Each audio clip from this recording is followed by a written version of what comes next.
नमस्कार दोस्तों, good morning, सुप्रभात। कैसे आप सभी लोग? आई होप सभी लोग अच्छे होंगे। तो welcome back to my channel village स्त्री लाइफ।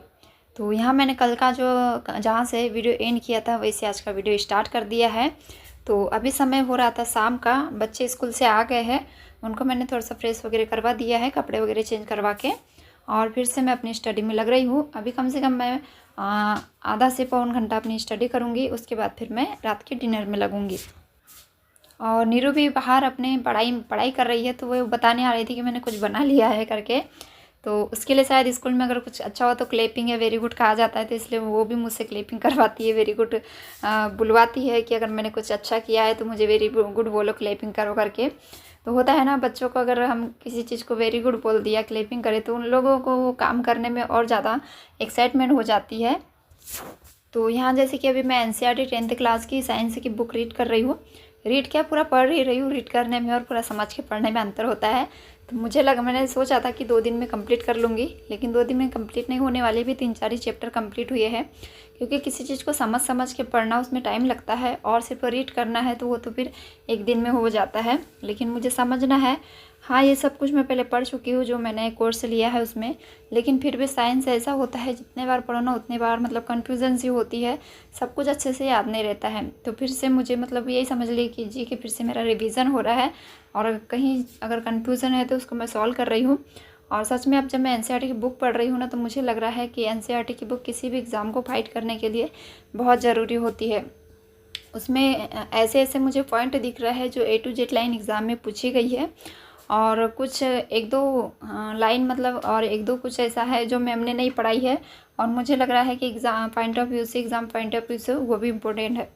तो ये जो भी अभी एमपीटेट वर्ग 2 की साइंस से तैयारी कर रहा है, तो उनको मैं ज़रूर सजेस्ट करूँगी कि आप 6 to 10 तक एनसीईआरटी की बुक पूरी बहुत अच्छे से रीड कर लीजिए, और समझ के रीड कीजिए। क्योंकि हम लोग किसी का बैच लेते हैं या कोर्स भी लेते हैं ना, तो वो भी एनसीईआरटी पढ़ाते हैं। इनमें से जो उन्हें लगता है मेन पॉइंट है, वही उठा के उन लोग पढ़ाते हैं। और अगर हम पहली बार पढ़ रहे हैं तो हमें समझ में नहीं आएगा कि कौन सा पॉइंट एग्ज़ाम में पूछा जा रहा है, कौन सा पीवाईक्यू है, इस तरीके से। तो कोर्स लेने का भी अपना मतलब अलग अलग सबका सोचने की शक्ति होती है। मुझे लग रहा है कोर्स लेने में भी मुझे मतलब मैंने कोई गलती नहीं की है, क्योंकि जो उनका पढ़ाने का तरीका है, और बुक पढ़ने से सभी कुछ चीज़ें रीड नहीं होती है, याद नहीं होती है। और जैसे हम लोग बैच ले रहे हैं, तो कुछ चीज़ें होती है जो ट्रिक से पढ़ाई जाती है, कुछ चीज़ें होती है जो मतलब उनको पढ़ाने का तरीका अलग होता है, समझने के कुछ फॉर्मूले अलग होते हैं। तो मैंने अभी शाम तक जो मेटल एंड नॉन मेटल है वाला टॉपिक कंप्लीट किया है, उसके कुछ जो एग्जाम्पलर होते हैं ना, उसको सॉल्व किया है। और साथ ही में मैंने जो कार्बन वाला टॉपिक है उसको पढ़ना स्टार्ट कर दिया है। और फिर हो गई है शाम, तो यहाँ मैं खाना बना रही हूँ। और मुझे ना आज मतलब शाम से ही मतलब हल्की हल्की सी भूख लग रही थी, तो मैं शाम से सोच रही थी कि चाय बना के पी लूँ, लेकिन अकेले पीने का मन भी नहीं करता है। और फिर मतलब थोड़ा सा टाइम बिजी था, ऐसा मतलब लग रहा था थोड़ा सा पढ़ाई कर लेती उसके बाद बनाऊंगी करके। तो ऐसा करते करते ना मतलब रात ही हो गई थी, शाम से मतलब अंधेला वगैरह सारा हो गया था। तो यहाँ मैंने चावल भी रख दिया है और फिर चाय भी रख दी थी, और अभी डिनर की तैयारी कर रही हूँ। तो उसके लिए मैंने लहसुन प्याज वगैरह छील लिया है, और ये अभी डिनर भी बनने लगा है। तो चाय वगैरह मैंने पी ली है, और अभी खाना वगैरह बनाती हूँ, और फिर से मैं अपनी रात की स्टडी में लगूंगी।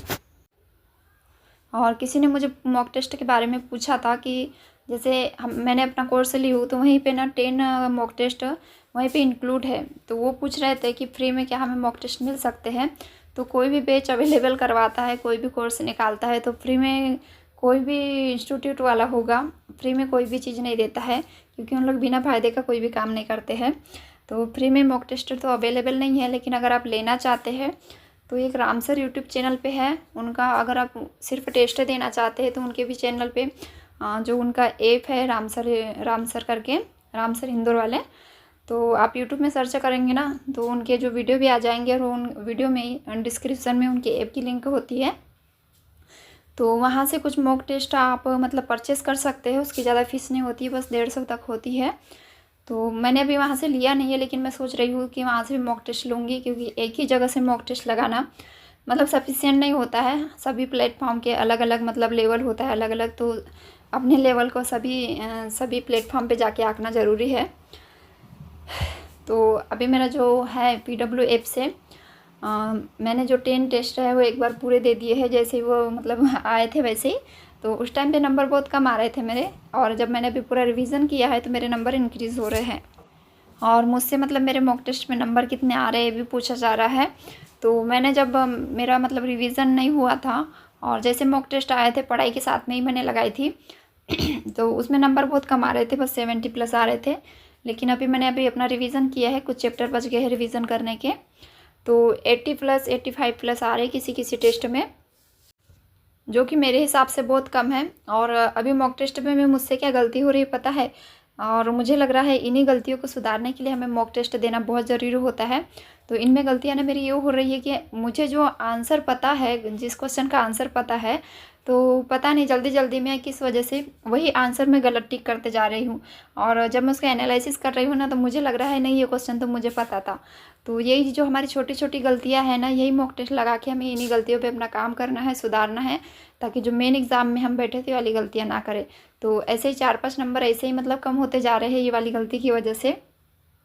तो यहाँ सुबह हो गई है, सुबह मैं लाइव आई थी 1 घंटा, और अभी मैं डेली लाइव आ रही हूँ। 5:15 बजे का टाइम रखा है सुबह लाइव आने का। कभी लेट होता है तो 5:30 हो जाता है, लेकिन आज बहुत लेट हो गया था, 5:45 बजे मैं लाइव आई थी।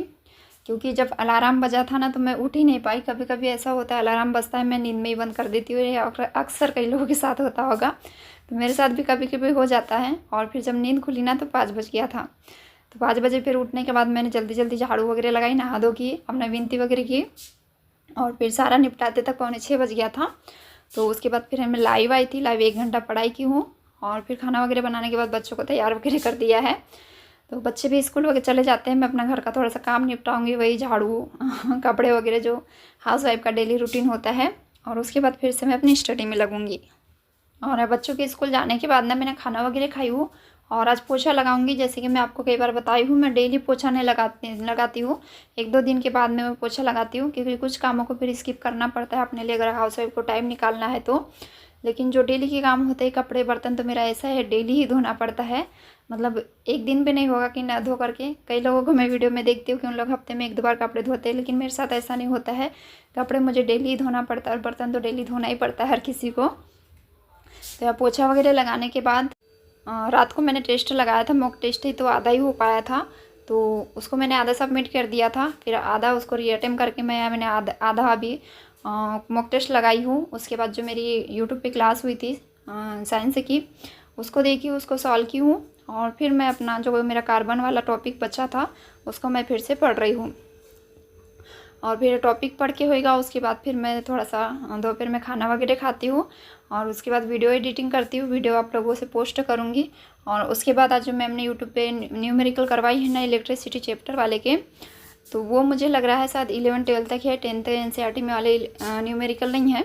तो मैं भी उन्हें एक बार अपने नोट्स में नोट कर लूँगी, क्योंकि एग्ज़ाम का लेवल क्या होगा हमें कुछ भी नहीं पता। जैसे कि इस बार सीटेट में एकदम हाई लेवल पूछ लिया था, तो हमें अपनी तैयारी जितना हो सकता है उतना 12th तक की करके रखना चाहिए। तो वही मैं न्यूमेरिकल है नोट वगैरह करूँगी, फिर जो अपना शाम का रूटीन होता है वो चालू होएगा। तो आज का मैं अपना वीडियो यहीं पे एंड करती हूँ। आई होप आप लोगों को वीडियो पसंद आएगा। वीडियो पे पहली बार आए तो वीडियो को लाइक शेयर एंड चैनल पे नए हैं तो सब्सक्राइब जरूर कीजिएगा।